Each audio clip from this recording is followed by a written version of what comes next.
All right, welcome everyone. My name is Andrew Nottbaum. I'm with the Boulder Office of Emergency Management. Tonight we have our public meeting talking about the Calwood post-fire flood risk. Hopefully we'll be able to answer some questions and give some updates on the work we're currently doing in the area. A couple of reminders, please mute yourself as we get going. That way we can make sure there are no interruptions. If you have a question during the presentation, why don't you wait until the end after each presenter has gone through and given their update, and I will ask if there are any questions at that time. You can raise your hand in the chat function and I'll call on you to answer questions. This meeting is being recorded so we can share it with others in the community who are not able to make it. And if you don't mind, please put your name and an email if you would like in the chat. That way we can follow up if there are any questions. Our presentations tonight, we've got several people speaking. Again, my name is Andrew Nottbaum with the Boulder Office of Emergency Management. We're going to hear from the Weather Service on a flash flooding update and the different thresholds that have been set for flash flooding. We have Baker and Associates giving an update on hydrology and what that looks like. We have Boulder County Parks and Open Space with an update on mitigation in Howell Ranch and restoration work. Jesse Olson with the Left Hand Watershed Center is going to talk about partnerships and adaptive management. We have still Steve Silberman with Boulder County Communications, who's going to talk about alert and warning. And then we have Mike Chard with Boulder OEM and Chief O'Brien talking about preparedness. And then we'll end with some general questions and answers if we have any. Once again, just because we are recording, my name is Andrew Nottbaum. Here is my contact information, email, and phone number. And you can follow up with me at the end if you have any questions or after the presentations. So with that, why don't we jump into our presentations? And I think we have somebody who's, please make sure you mute yourself. Let's see if I can help mute. We'll start off with Greg Hansen with the National Weather Service. All right, thanks, Andrew. And we'll share my screen now.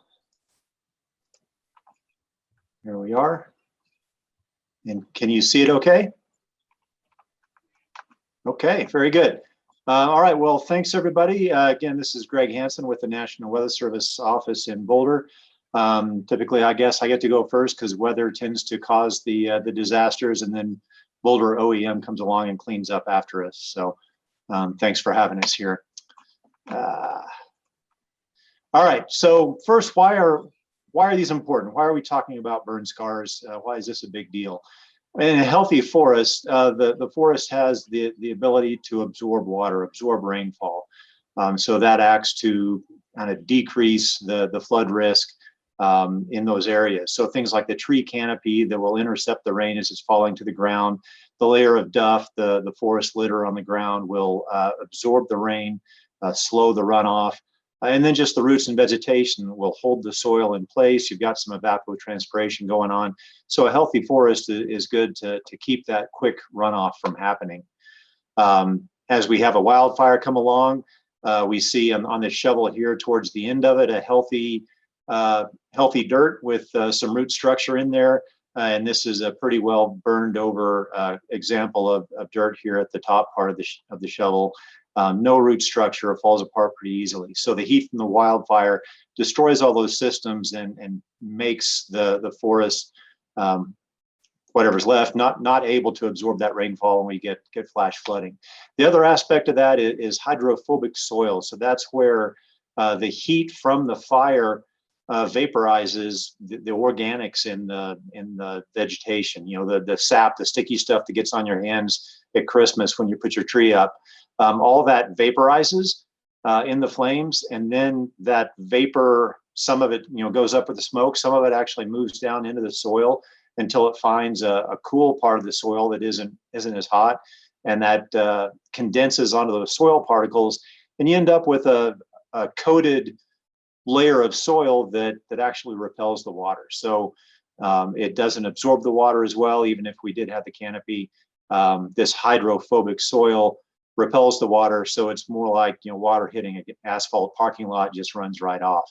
The problem also is that's a little bit down in the surface, so there's going to be a little bit of ash on top of it. So when we do get the rain, you get a bunch of dirt washing off too. So a couple of things there. The forest is really not there to absorb the water, and then we've converted these soils to hydrophobic soils, and that the forest comes back. And it takes a few years for the hydrophobic soils to go away as well. We're still looking at 4 Mile burn scar as well. It's not as bad, but still we do have those hydrophobic soils and still have to keep an eye on that area as well.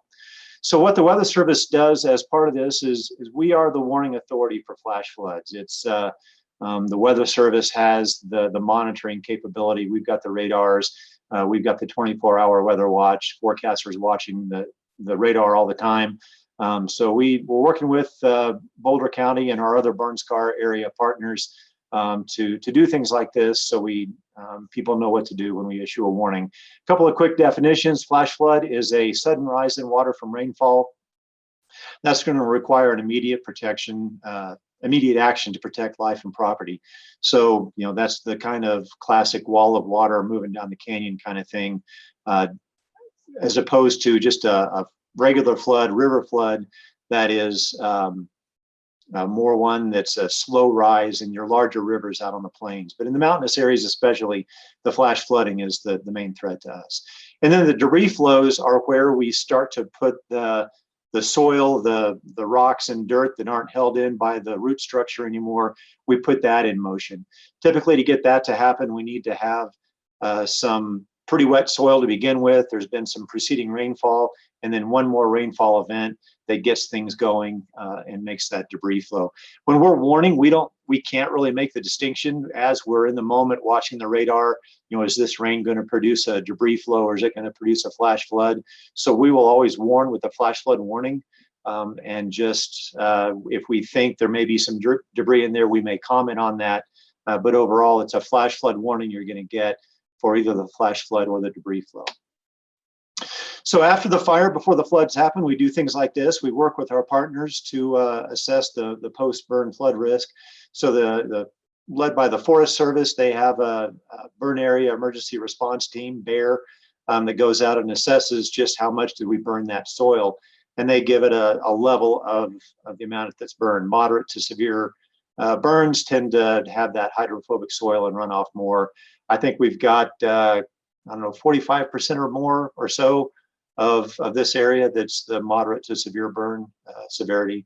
And then the USGS, the U.S. Geological Survey, they do a study on how susceptible we are to debris flows in the area. And all that goes together to help us figure out how much rain it's going to take to get things moving. We're working with county emergency management and local communities as well, doing things like this. So based on the work, a lot from the BEAR teams and the USGS teams, and they have thresholds that they say, okay, this is how much extra water comes down the mountain.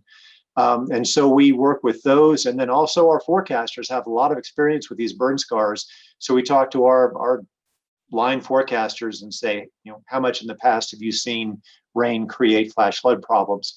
So for Calwood, we've determined our thresholds are going to be 35/100ths of an inch in 15 minutes or 3/4 of an inch in an hour. And that's going to trigger us to issue a flash flood warning. So that's, we're going to be watching the radar, watching those rain gauges.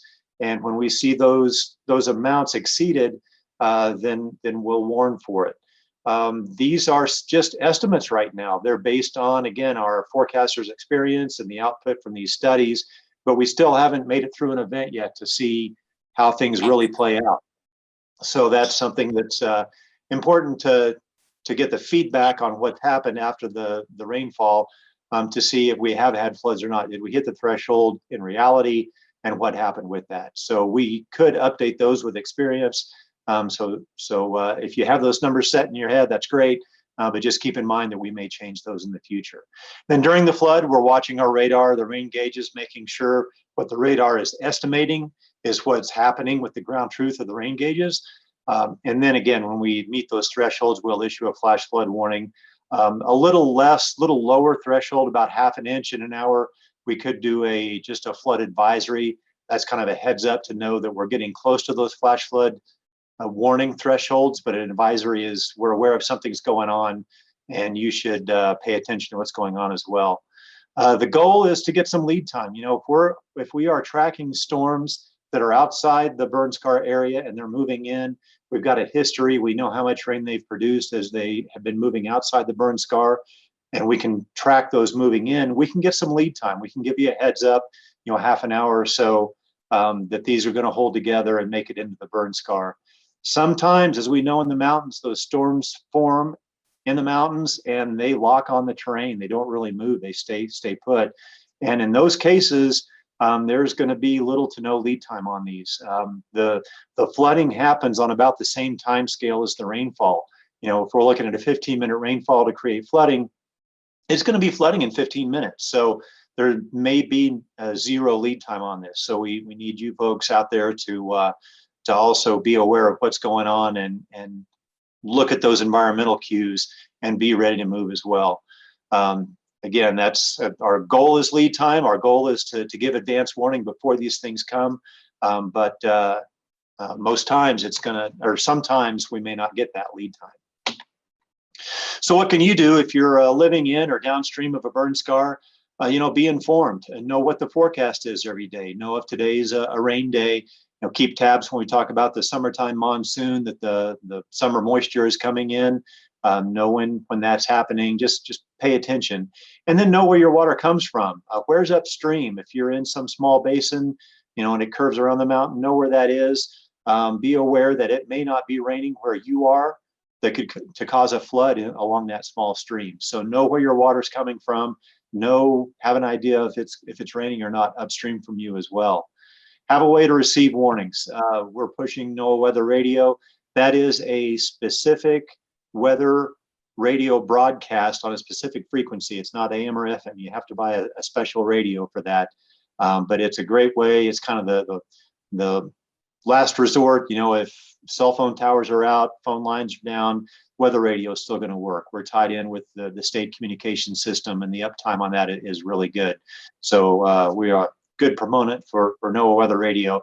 Also makes a great gift. If you have somebody on your birthday list or Christmas list, you can't figure out what to buy them, get them a weather radio. Another way is the FEMA app is a really good way to receive warnings and other information. And then I know Boulder County is going to talk some about their warning system as well. Sign up for those. The key is to have multiple ways to receive the warnings. It may seem like overkill, but you want to have a number of different ways to get that information. So in case one of them fails, you're out of cell phone coverage, or you're behind a mountain and can't get the weather radio coverage, you've got ways to get that warning. Several ways is what that should say. And then again, look at those environmental cues. The actual official warning from us may not come until it's too late. You may not get it until too late. So just pay attention. Is it raining where you are? Is it raining upstream? Look at the river you're by. Or is the water rising rapidly? Is it really dirty? Are you seeing a lot of probably that ash and debris runoff? If the water is really erratic, if it rises and falls, that may indicate that there's a blockage upstream that's releasing and moving and releasing and moving. So look at those environmental cues going on around you. And then have a plan. Know what you're going to do if flooding happens. Some of these may be very, very fast evolving, so there may not be time to evacuate. In those cases, climb to safety. You know, you're better off wet than dead. Just have a way to know where you're going to go, move uphill, you know, work with your family to have a rally point, but have a plan. Okay, going back to notification now. One of the things we do is when we issue a flash flood warning, it goes out to alert your cell phone to that wireless emergency alert system. That's just the one that makes your cell phone buzz. You probably most commonly see them with Amber Alerts. They also alert for high-end flash floods. So if we think that the flood in a burn scar particularly, we will set our warning so that it triggers that wireless emergency alert system. That's something on your phone you can opt out. Please don't do that.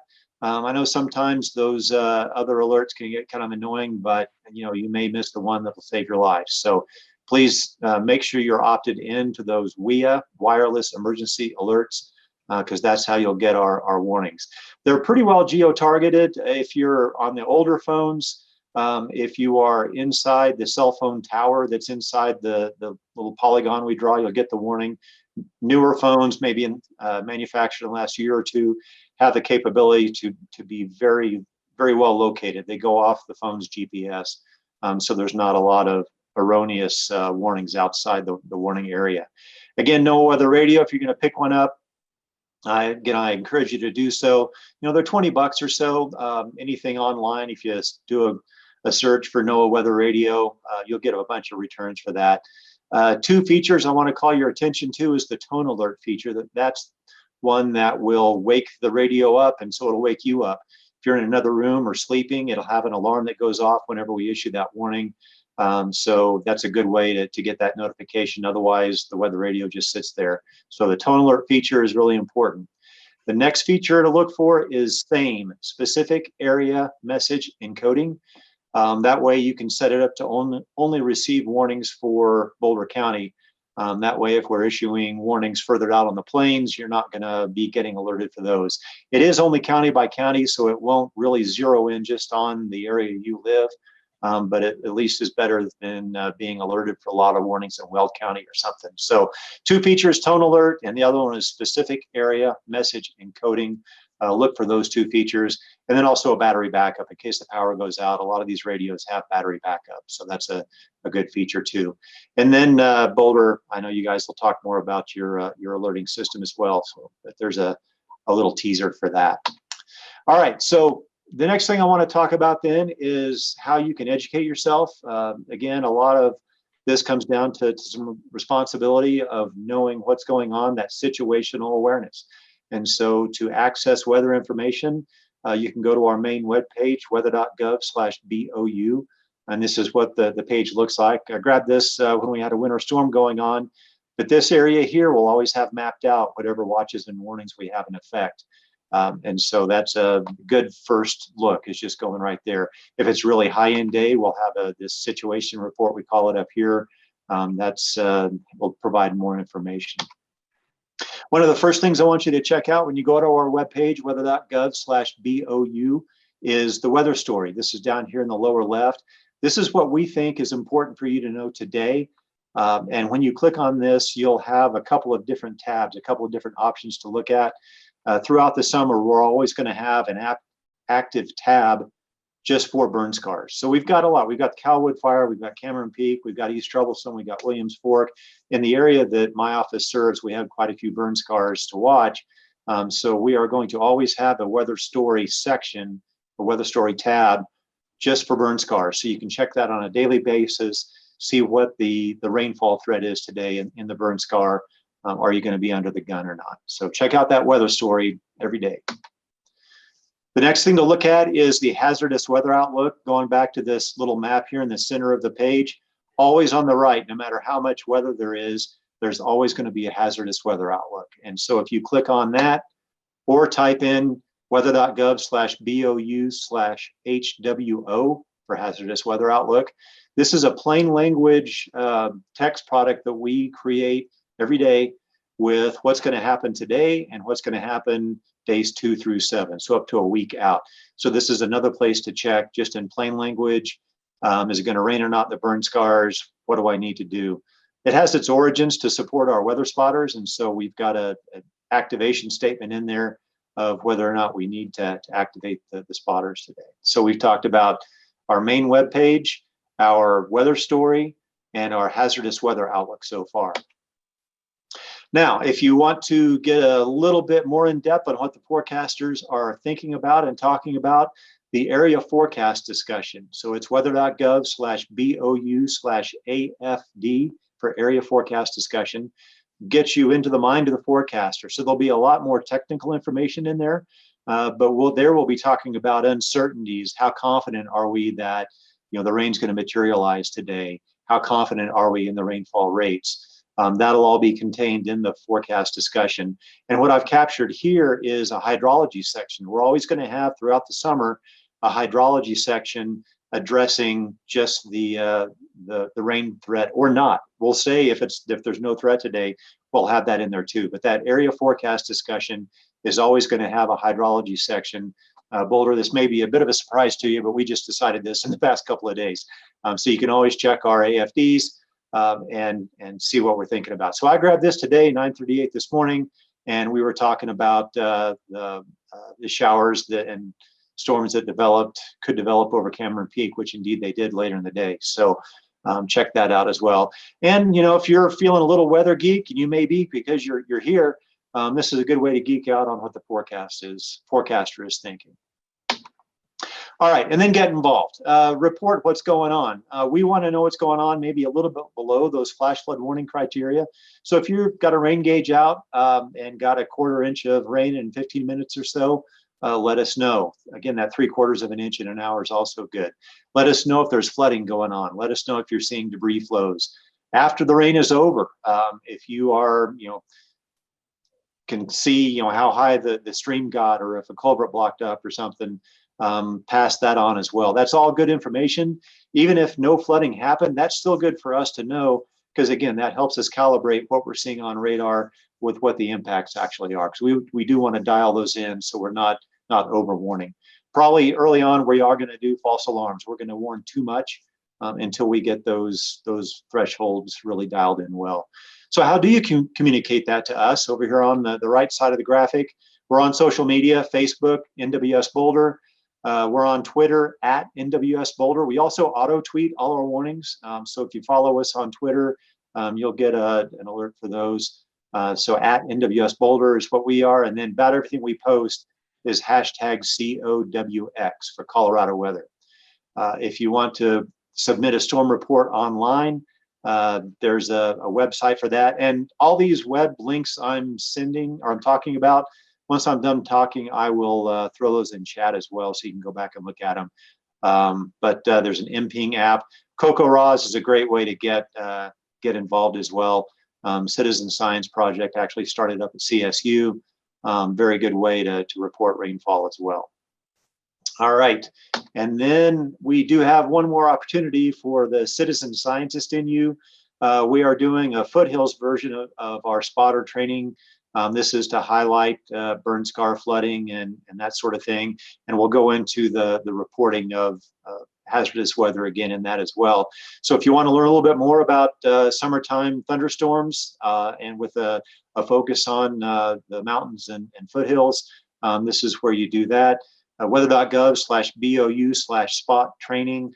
Look down at the calendar and you'll see that entry on the April 21 is the one want to look for. It's all virtual, but that's where you'll sign up. And again, I'll post the link to the spotter training so you can go and sign up for that session as well. And again, that's April 20th. It'll be 6:30 to 8:30 p.m. And with that, Andrew, I'm done. I'm happy to take any questions, or we can hold off till the end. Do we have any questions for Greg in the Weather Service? You may have some questions that'll be answered throughout the program, but I'll open it up now to see if there are any questions, or feel free to save them until the end.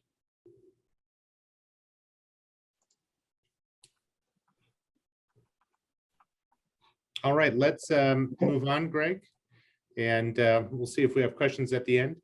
Up next, we have Kevin Doyle with Michael Baker, and he's going to give an update on hydrology. Thanks, Andrew. Let me share my screen here. Can you see my screen? Perfect.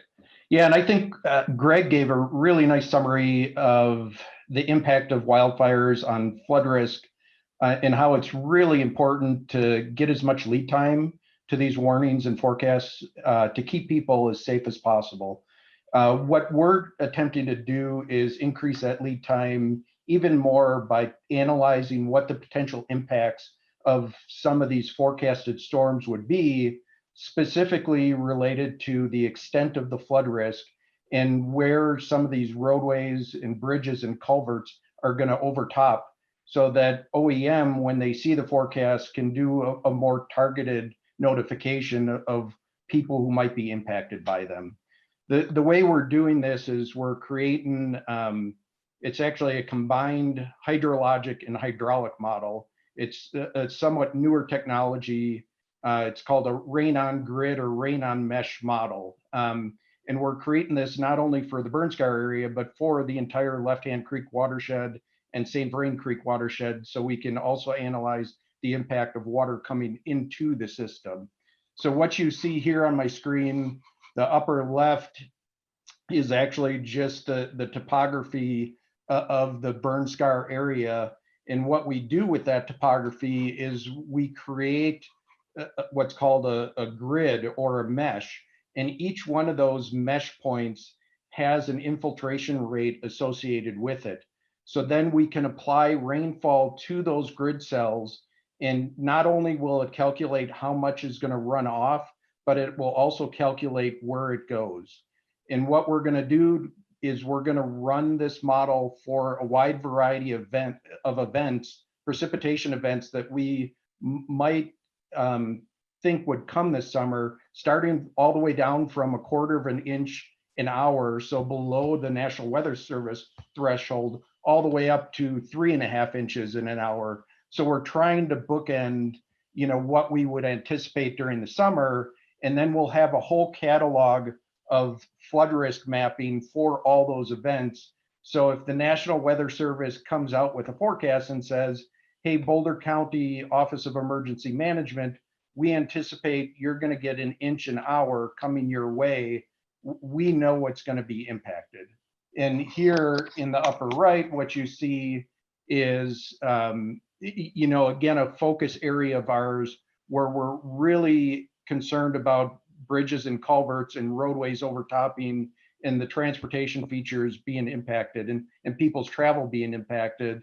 But in the end, with this type of modeling, what you end up with is a flood risk map of not only the rivers, which are known as the fluvial areas, but also anywhere where it's potentially going to pond, what's called the pluvial areas. So it'll give you a whole picture of flood risk for those various events, for that wide range of thunderstorms. So that's what we're working on. We're going to give the Office of Emergency Management that, again, so they can do targeted notifications as we anticipate these type of storms. So that's all I have, Andrew. Great, thank you, Kevin. Do we have any questions for Kevin? And again, we'll save time at the end too. All right, up next we have, let me look at my agenda, Therese Glowacki with Boulder County Parks and Open Space to talk about mitigation and restoration at Hale Ranch. Thank you, Andrew. So can you see my screen? Great.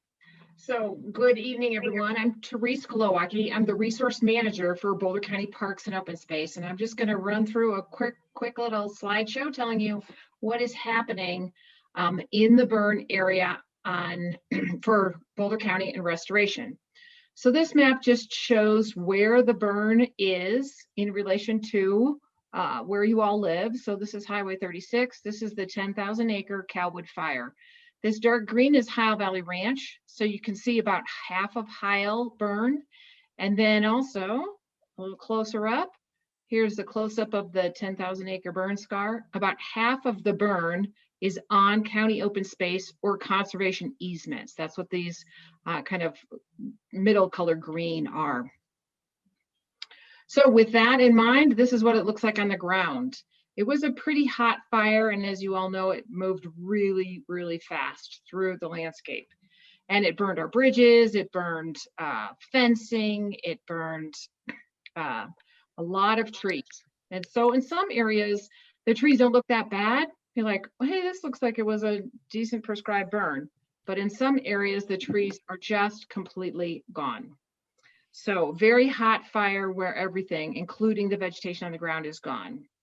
And this is an aerial shot that shows one of those hillsides.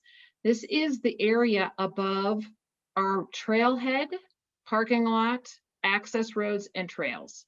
So when we get one of those high storm events and it hits this and we have those hydrophobic soils, we're going to see erosion down here and it could wash out It could certainly wash out parking spaces, trails, all of that stuff. So that's what we are concerned with. So just after the fire, we had a large group of people collaborating to find out what we should do next. And this is the burned area emergency response team that we participated in. And it had groups like U.S. Forest Service, USGS, Left Hand Watershed Center, Left Hand Water, and the Natural Resources Conservation Service. So with the input from all of those agencies, we looked at the burn severity, the slope, excuse me, the watershed, and then the values at risk, like what homes are downstream or bridges and culverts, and what about parks, infrastructure, and roads. And then that group and all the experts came up with some very, very concrete modeling. And this is an example of one of the ones that's most pertinent. Again, the 10,000 acre burn scar, and the red, the two darkest colors are where these models show will have the highest possibility for debris flows. And this, if you look at the aerial topo, this is Gear Canyon. So this is basically the heart of Ohio Valley Ranch. And as the canyon comes down here, it exits down Gear Canyon Drive and intersects with Left Hand Canyon. So all of that debris flow possibility, soil erosion, exits that area right onto Left Hand Canyon. And we've been here before. This was after the 2003 Overland fire. The fire burned in June, and in July we had a huge monsoon, and you can see what it did. It just created huge gullies, like deeper than 6 feet, and it filled in small ponds with black sediment, and the streams ran black. And it moved a lot of material. So when we talk about debris flow, it's not just sticks and twigs. In this area in particular, it can move big rocks. That's what you see here. And it washed out our road. This is the main access road to get into the property. And we've also had the experience of the 2013 flood. And in that flood, debris flows were even larger, and it actually took out this road here. So those are the things we're trying to do our best to mitigate. So with all that information, what we've come up with is a plan to put soil erosion control measures on the land. So with the funding source that we have, it can only work on county land, state land, and private land. So what we are focusing on here are the areas where we are going to put down aerial mulch. So most of this is on Ohio Valley Ranch. There's a few private property owners up here, and then the Calwood Education Center is on the west side here. And then this is the HOA for the Mountain Ridge and North Foothills area. Now you'll notice there's not a lot going to happen in here. Well, you saw the modeling did show that there could be debris flows further up here, but that's the work that Jesse is working on. And also we are now approaching a second funder, the Colorado Water Conservation Board, to see if we can expand our aerial mulching into those areas that are not currently targeted. So our staff got out there right away. We started felling hazardous trees along the roads and the trails because we knew that that eventually had to be done. And what we're going to do with those trees is we're going to turn them into mulch. And that's what we're going to put on the ground to reduce the impact of a high rainfall event and try and reduce some of that soil erosion and debris flows. So what does that look like? In a lot of cases, they use straw, agricultural straw. We're going to use wood mulch, and we've hired a contractor. We just signed the contract today for this aerial mulching operation. They have a helicopter, and what they do is they get the mulch on the ground here, they load it into baskets, they fly it over the burn area, and they use GPS maps of the first map I showed you where we're going to be mulching. They fly it over there. They drop the mulch from the air, and they're quite good at it. And you can see the coverage. And then this is it if you're standing out there, which no one will be because we're using wood straw instead of regular straw. And believe it or not, it makes it through the dense trees all the way down to the ground. And so this will protect the soil and hopefully reduce the severity of the soil erosion and the flash flooding. We're also going to be working up in a watershed a little higher up, putting in some check dams for erosion control. And so that's just going into the higher. So just imagine this is Gear Canyon. We go into the smaller little tributaries that don't even have names and put some small check dams so that you would capture debris and sediment up here so it doesn't make it down into Gear Canyon and into Left Hand. So our next steps, we already have the funding in place. We have a funding source. It's the Natural Resources Conservation Service. That's the U.S. Department of Agriculture. And for our project, it's a $5.3 million effort. And Boulder County has to come up with 25%. That's already in place. That's funding our contractor. We are working with private landowners. If mulching is going to happen on any private landowners, we've contacted the private landowners and have agreements so that we can work on their land. We are going to be implementing it, hopefully starting towards the end of this month, and it will go through the summer, and it has to be complete by September 9th. So that's what you can expect to see around in your area as we move into our restoration efforts. That's all I have. Great, thank you, Therese. Please, if you have any questions, raise your hand or save them to the end. Up next, we have Jesse Olson with the Left Hand Watershed Center. Andrew, hi everybody. Nice to see some of your names. I don't see your faces, but good to see you all virtually. I just wanted to let everyone know about the Left Hand Watershed Center's role in the project and in recovery long term. So as Therese stated really well, we've been part of the the fire recovery team, which just to reiterate the partners there, that includes the City of Longmont, St. Vrain, Left Hand Water Conservancy District, the U.S. Forest Service, Boulder County, and the Colorado Water Conservation Board. And we have been, as well as Cal Wood Education Center, and we've been working as a team to identify the actions that are being taken on the ground. And so Therese mentioned the aerial mulching that will take place on Heil and in parts of Cal Wood and other private properties. We're also working on a smaller scale, doing those same actions, but doing it on a smaller scale on the left-hand burn footprint, which is a smaller burned area just upstream of the Cal Wood burn along Left-Hand Canyon Drive. And then we're also working on some erosion control measures and hand mulching and seeding on the Cal Wood property. So that's some additional work that's going to be done on the ground immediately. And in terms of the funding partners that are responsible for getting this work done, we received a large grant from the Boulder Community Foundation to help aid in these actions that are being taken. And then Therese already mentioned the EWP program, which is a large funder and Boulder County's contribution. In addition, the City of Longmont and St. Vrain and Left Hand Water Conservancy District will be contributing funding to this effort. So it really is a really big team effort.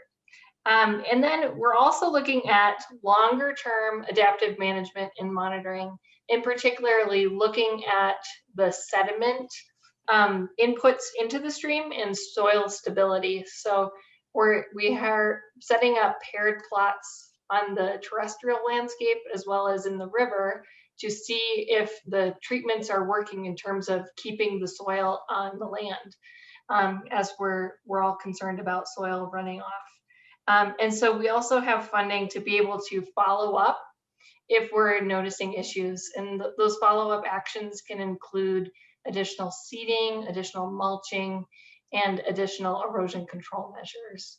So more to come for us on the long term across the entire burned landscape. And please feel free to reach out if you want to learn more and get involved. Thanks. Great, thank you, Jesse.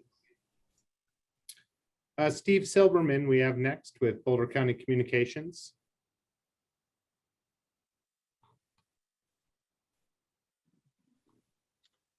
Hey, Andrew, thanks for having me. Can you guys hear me okay? We got you. Okay, great. I do have a quick slideshow that I can use to guide my conversation. So if you bear with me, do I have permission, Andrew, to share? You should give it a shot and I'll come back and make sure. Let's see. Yes, you have permission. Okay, can you see my screen, everybody? We got it. Thanks, Steve. Okay, and you can hear me. Great. Well, welcome you guys. My name is Steve Silverman. I'm the director for Boulder County Sheriff Communications.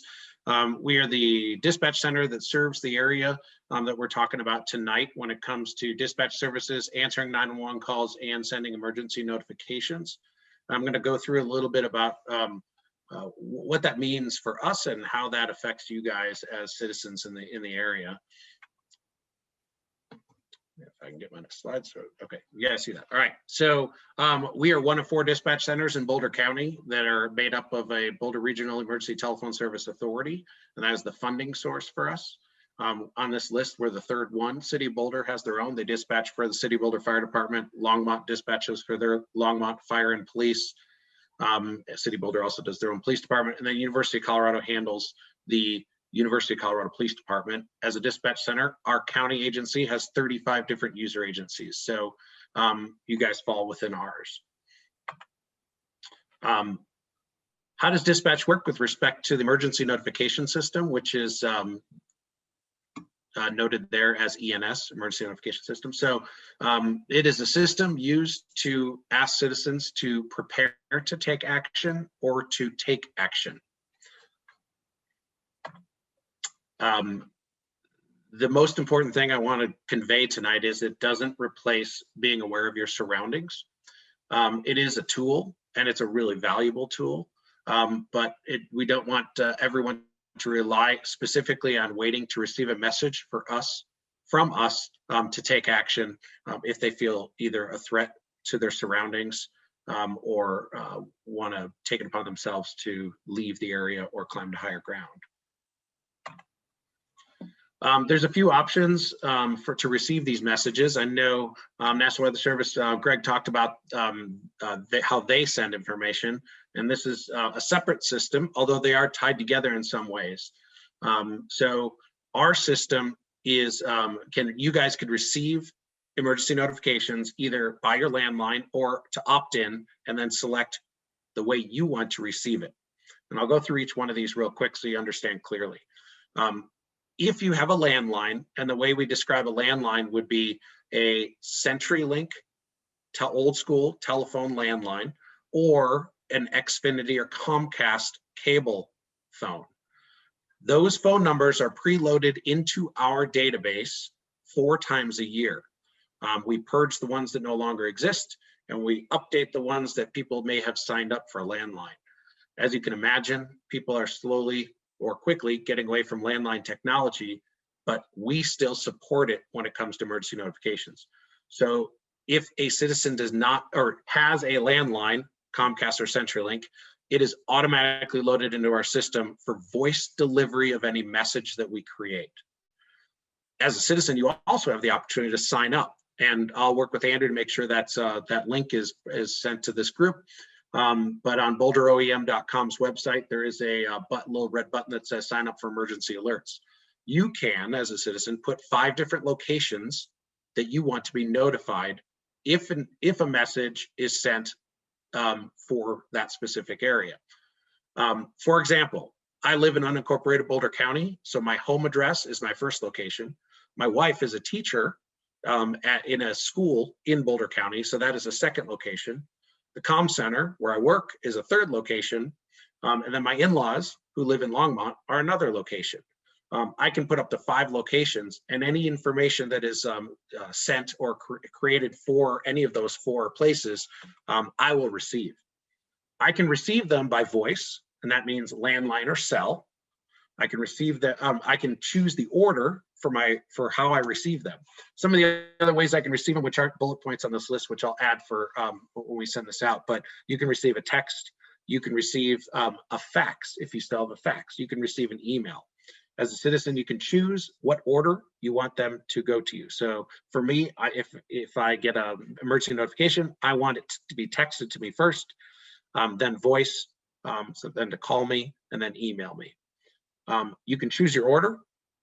And then if you do not acknowledge when it gets texted to you, the system's going to move on to the next pathway. So for me, it'd be text and then voice. If I don't acknowledge the text, it's going to call me. If I don't acknowledge the phone call, it's going to email me, so on and so forth. And that is the automated delivery path for each of the contacts. We have the ability to send messages in two different methods. One is drawing a shape on a map. When the dispatchers get the request to send an emergency notification, they can freehand draw on a map to capture the specific area that we want to send it to. In this case, which was mentioned before about the hydrology, we are preloading areas for the burn scar. These are examples that you're looking at after the 4 Mile fire that we did. They're very basic shapes, but within those shapes are residences and contact points. So if we were to load one of these polygons into the message, the people that are in this area would get the notification. The purpose of these predetermined polygons is speed. We have the ability to get these out a lot faster than freehand drawing these on the fly upon request. Let's talk a little bit about our messages. We use purposeful language. So during a fire, the common word is evacuate. And people technically get into their cars, pack their stuff, and they leave the area. During a flood, we try not to use the word evacuation because people tend to get in their cars and drive away. And that may not be the safest option, especially if you're in an area that has a different topography. Walking out your back door and climbing up the hill might be the safest thing for you. So in our messages, we're going to use words like use flood safety routes or climb to higher ground versus the word evacuate. And this has been done and used these specific languages after lots of research and use of our system within our county, specifically after the 4 Mile fire. We have different types of messages. We have an evacuation message, a shelter in place message, a climb to higher ground message, and we also have things like a missing person message. These messages are in front of the dispatchers, and it's essentially a template that they fill out. I like to use the analogy of a Mad Lib, if you remember what those were when you were kids, or you do them with your kids like myself. It is like a fill in the blank, so it makes it a lot easier and faster to get out to the citizens. There are different levels of the messages, and that would be an advisory, a warning, and order. An advisory message is informational. A warning is prepared to take action or start taking action. And then an order is do it now. Each of these levels of messages will be contained, and it'll be clearly stated when you receive it, whether it's by text, voice, email, fax, whichever your choice. And then lastly, we have an all clear message. So when things are clear, especially in flood situations or fire situations, we're going to send it back out and just let everybody know that officials, public safety has determined that the scene and the area is safe and you may return home. Lastly, the system also has automated weather alerts. And I know Greg from National Weather Service talked about how they are going to send the WIA. If the National Weather Service sends a message, our system will also mirror that message with the exact same information, literally word for word, that his team puts out. So this is a little bit of redundancy, but we felt it was necessary. Overwarning is not a bad thing, especially in these situations, to send it out more than once and from more than one source.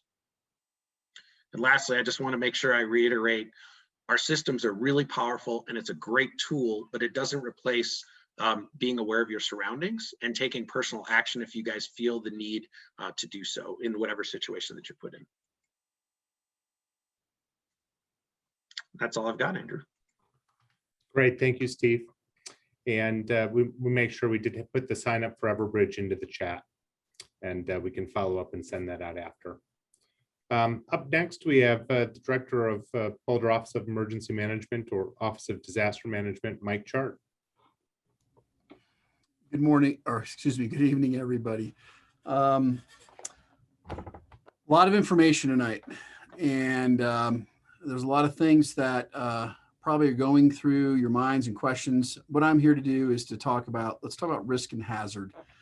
And I want to acknowledge that, in this area, there's been a lot of things that have happened related to the 2013 floods to where we are today. And I realize that it's a very resilient community, and you've seen a lot in your time. If you've lived there, if you're new to the area, there's a history that should probably be acknowledged. The facts are, let's just talk about the story. There are a lot of things you're hearing about things that are going to be a flood problem. I want to give you sort of what I predict the risk is based on the hazards. And the hazards are that at a certain amount of intensity of rainfall in an hour, we may see things happen. I think that we're going to see things move in the form of these debris flows or that slop. And you're going to see things in your neighborhood, perhaps, or in your area that will be different from what you normally have experienced. It's not going to be life-threatening. There are going to be things that can create nuisances. And if left undealt with, can lead to then a cumulative effect that could, cause a road to overtop because a culvert plugged up, or you're seeing a little higher flow rates than you're normally accustomed to, which can be a bit unnerving at times. I think there'll be those things happening in the community. I think there is a chance that something will be a life-threatening flood event, a low one though. What we're talking about is when that happens, to make sure you're prepared to be able to react and take action to prevent yourself from being injured or have anything more dire than that happen. So we're working hard to do that. I think what you've seen here tonight, there's a lot of effort that's being synchronized. We've had experience dealing with this from the 4 Mile fire. We know what we're looking for. I think with the added technology that we've seen over the last 12 years, we are better at predicting, and with the hydrology assessments, understanding then what rainfall is going to equate to the community, which is going to help us in being able to message you with the impacts that we're going to see and be more precise in our public warning to the best of our ability. And that's important because I don't want, overwarning can really wear people out. We were doing a lot of that in 2010 because we didn't have the skills to predict. We didn't have necessarily the technology either. So we're in a better spot from an overwatch of your community. And we're going to do that. Boulder OEM does that in support of the Weather Service. Our job is to look at hazard and risk and evaluate that daily, which we do through our flood season. And we have done this with our prior burn scars. If we see a high hazard potentially, we will be calling out, this hazard with, your Chief O'Brien, with the Sheriff's Department. We will get people, tilting that way so they can start making sure that they're ready to respond and support the community.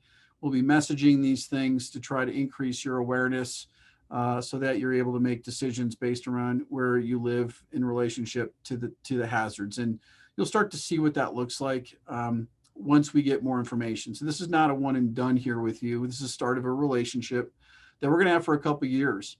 And I can tell you that this is not forever.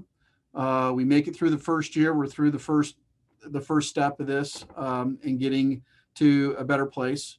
The second year, it gets a little better. By the third, fourth year, things are changing to be dramatically different. It's just this really first year or two where low level thresholds can create some nuisance problems and create things that you're going to see more interaction with rainfall.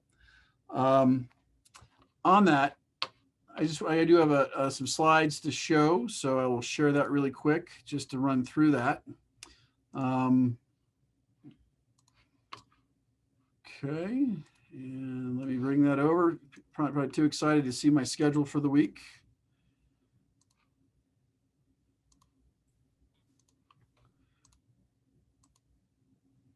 And really talking about then your preparedness. We're not seeing it, Mike. You're not? Yep. Which one are you seeing here? We see your PowerPoint list. Oh, okay. Well, thank you for sharing that. I'll put it back over. There we got it. Okay, great. All right.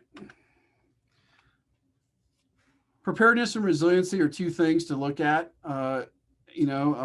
First, there's some bullet points there to think about.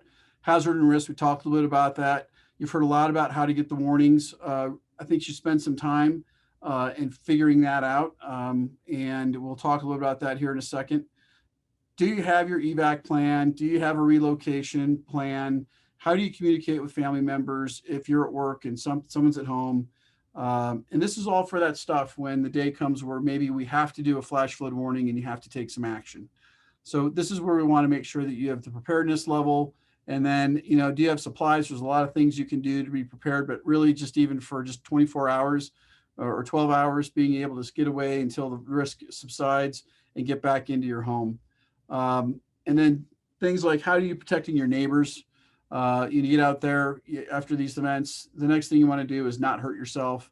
Really protect your eyes and your hands. And then, if you can figure out what the hazards and risks are, you become more informed. You figure out the ways that you're going to receive warnings and where you're going to get information. If you can go out and share that with 3 people in your community, it's going to create community preparedness and elevate everybody's ability to be able to understand the risk and then know where to find information and how to get the warnings if something were to happen. And as far as resiliency goes, this is more about what you're doing ahead of the time with the relationship you have in your community. It's knowing what resources are available. Do you have support systems in place? Are you engaged in your neighborhood activities? There's connectivity. You're not, coming out and meeting neighbors or developing support systems at the time when you need them. Do you expect change or do you fight it? These are things that will help you as you're starting to live with a different risk profile. And if you can move with those changes and adapt to it, then you're going to be successful in being able to take action and, resist some of the impacts that are happening or minimize or mitigate the impacts that are happening until we get to a more, stabilized state here in a couple of years. Is your insurance up to speed so you don't have that happen after the event, which can destabilize folks? And then, do you know the process is looking into what's the permitting processes or the social systems, political way to express your needs, and then the response structures. These are all things that if you're more informed on the front end, you have a tendency to survive the event better, live through it, and also in recovery, knowing where to go to find resources and take action to help restructure your life if things are impacting you. The way that we're going to talk to you, you've heard a lot about this tonight. I'm not going to spend a ton of time, but we have a complete inventory of ways to notify you. We don't have sirens out in your area, but in Lions for folks from the Lions side, we do. But Everbridge, you heard Steve talk about, it is opt-in. We will also do wireless emergency alerts on your cell phone, EAS, traditional on your TV radio, and then can't stress what Greg was talking about with your NOAA weather radio. Get those radios. And then you're also going to see sheriff's deputies or fire crews potentially going door to door, notifying you of the risk if there's a potential to take action. One of the things around the advisory, Steve was talking about this. Important to understand this. A lot of times you'll have terms like pre-evac or voluntary evac. We've moved away from that because that has a tendency to underplay the risk that people have, and then there also establishes an expectation that, well, it's voluntary, it can't be that bad, or it's pre-evac, they're going to call me back when it's going to be an evacuation, and that can create delays and confusion. The warning really is the time where if you have animals or you have mobility issues and you need to have that extra time to leave, that's your time to go. Don't wait for the evac order. This is the opportunity to leave. But if you get the evacuation warning or the climb to safety warning, and those levels, it's about, you have time to prepare, pack things up, and then, monitor the information systems, be ready to go. But when you get that order, that climb to safety order, climb to higher ground order, or an evac order, you really need to realize this is not the time to start packing. This is where you have to take action. You have to get to safety, and we're trying to get you away from whatever potential hazards there. And this is that lead time that you heard Greg talk about. So we just want to make you aware of the different ways that you're going to receive these warnings on your cell phone, your landline, and you may hear things coming across on social media or our website. It's important to understand those and have clarity around it. Information sources for you. Obviously, no weather radio is fantastic because you can get forecast. You'll be up to date on any changing information. Television, radio are good sources, provide you power.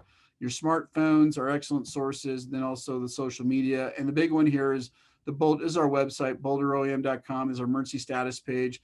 When we activate the EOC, we immediately put in PIOs who start updating real-time information. We grab interfaces from our dispatch center and direct relations with our incident commanders, and we use that information to support the alert or warning that you're getting. It's very important that once we make you aware there's a problem, that you can turn to a source that will be activated very quickly to support you with continuing real-time information to help keep your situational awareness up and keeps you engaged in what's happening so you know what actions to take and also know when it's time to go back.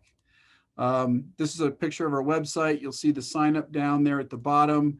Up here is our website. This is what that looks like here. You click on this, takes you right into this portal Steve was talking about. You can get signed up, and he did a great job explaining all the different features of that system. Can't stress enough, important to be in this as an opt-in feature. This is also another place you can find our preparedness guide.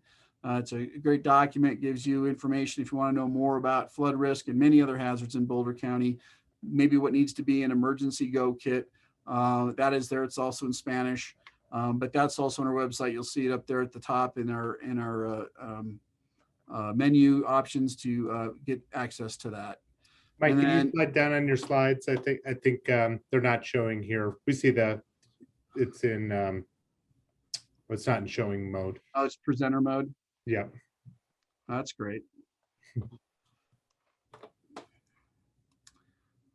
So here's the website. There we go. Yeah, it's slid over here. I'm not sure what happened there, Andrew. But the website has up here, you'll see our website area. And then also here's the BOCO alert. Preparedness guide, click here, it'll take you to our page here. You'll be able to go to the emergency preparedness page and you'll be able to, download our preparedness document. And then just to give you an idea what we're doing with our technology and our EOC. So the National Weather Service has obviously all the professionals that review this. We keep an eye on it also. We see our role as being the interface where we can connect the Weather Service through us into the operational side of things and also feedback information to the Weather Office. We have a very tight relationship with them to support these events. We use Lightning software. We track this. This is our early warning system. The entire county is in these rings. These rings, whenever we have a lightning strike, we'll send an email to Andrew and myself. It lets us know that we have a thunderstorm that may have an intense rainfall in it, and it alerts us. We then bring up the radar. We have multiple radars. It then tracks the radar. We can see the storm direction and see where it's heading in relationship to the burn scar. We're calling up, talking to the weather desk and saying, what are you seeing?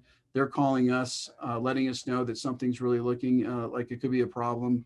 And then we have a complete gauge system over the top of this to help us kind of track things. But we're reacting to that weather radar ahead of time. If it looks bad, we're going to start doing things way ahead, try to get as much time as we can.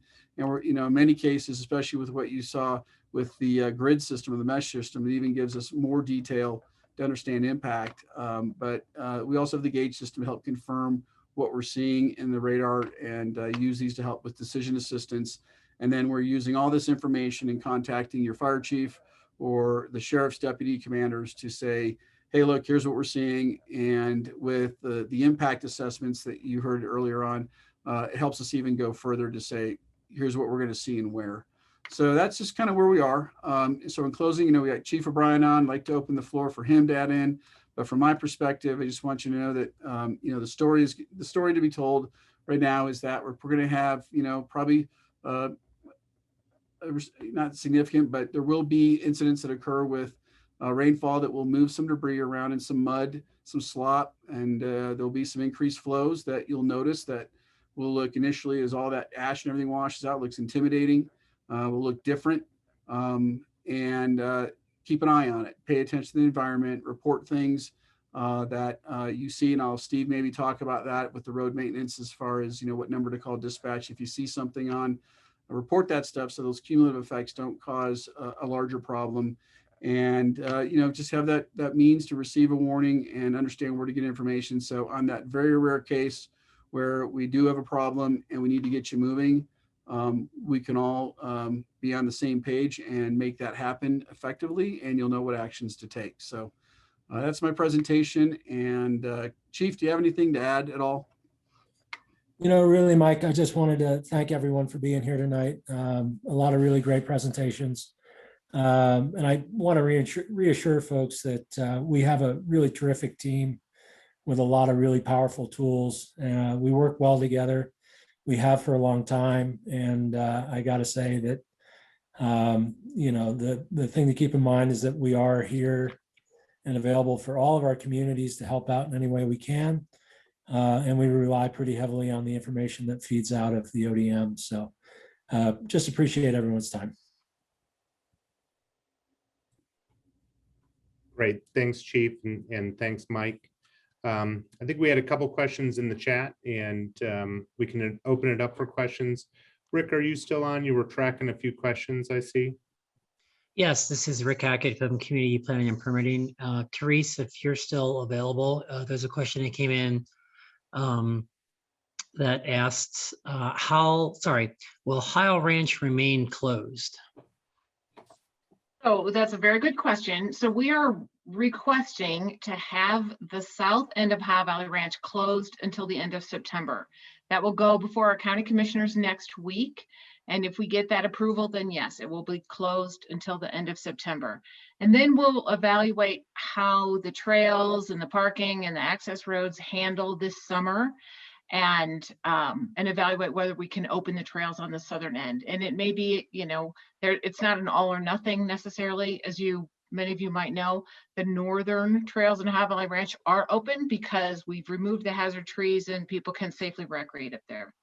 So yes, our goal is to keep the southern part closed because of all the work that we described, and also for public safety during the monsoons. Great, thanks, Therese. And Rick, there was one more question.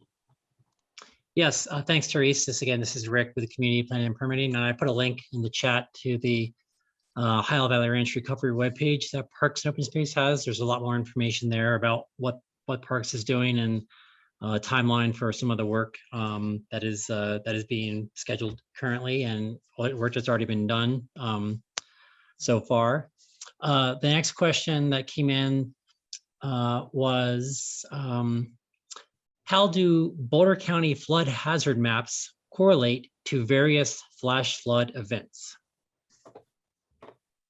Mike, do you want to take a shot at this, or Kelly? Do we have Kelly, our floodplain manager, on the line? Yeah. Go ahead, Kelly. Go ahead. Oh, I was going to also throw it over to Kevin if he wanted to take a stab at this.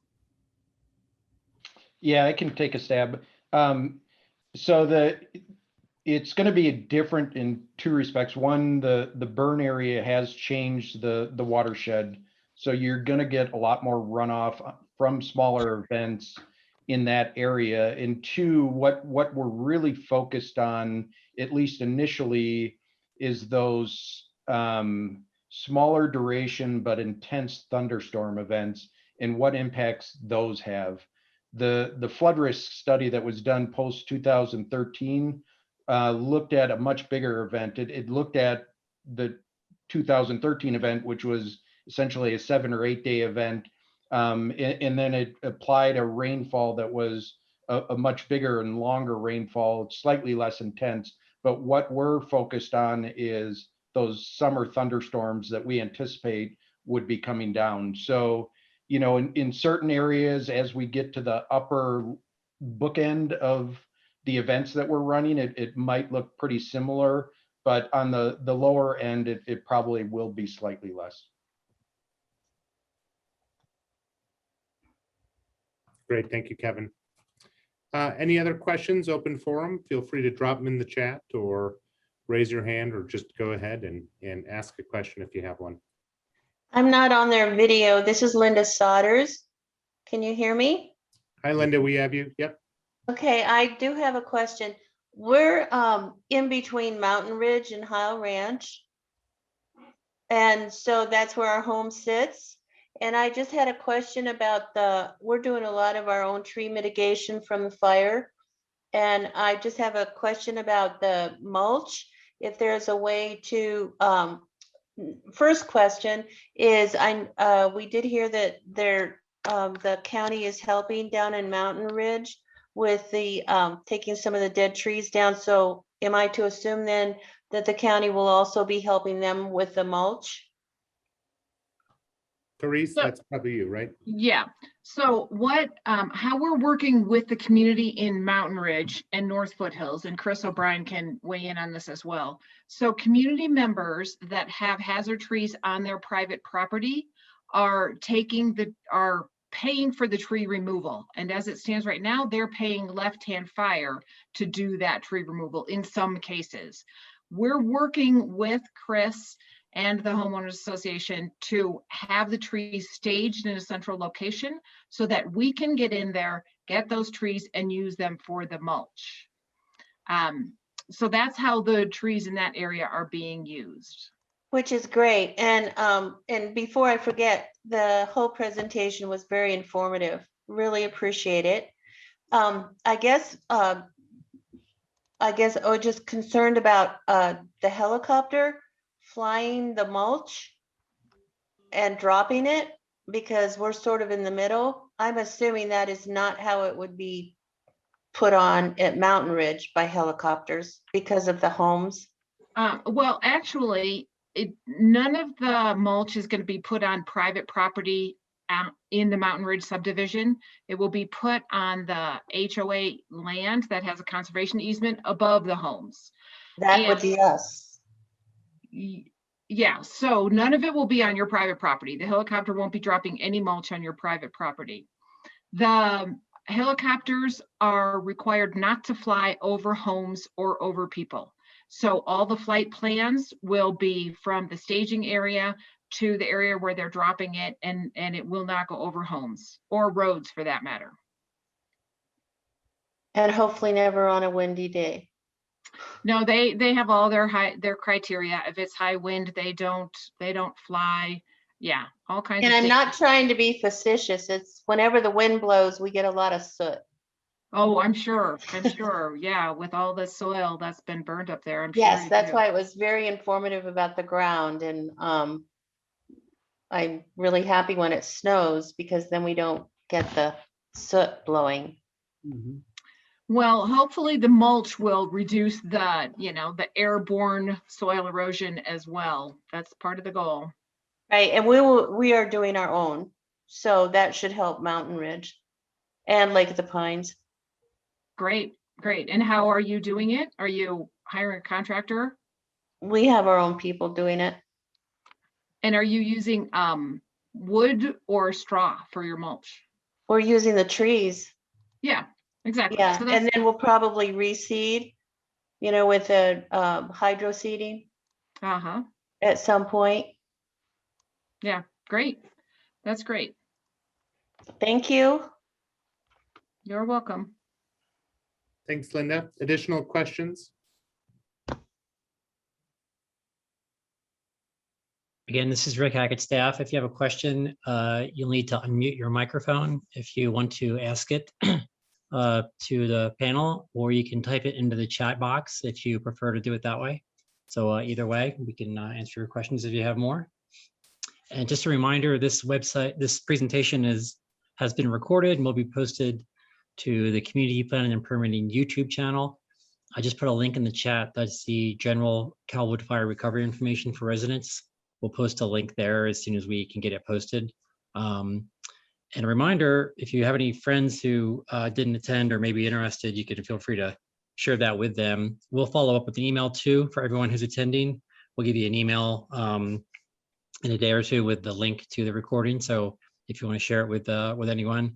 And there's one more meeting coming up for residents on the other side of the burn area for the South St. Vrain drainage heading into Lyons. We're having another meeting like this on Thursday evening, same time. for that side of the burn area. So we wanted to keep it small so we could keep it targeted to the folks in the left-hand drainage for their specific concerns. Thanks, Rick. We'll also make sure the presentations are available and share those with the group, as well as the links in the chat.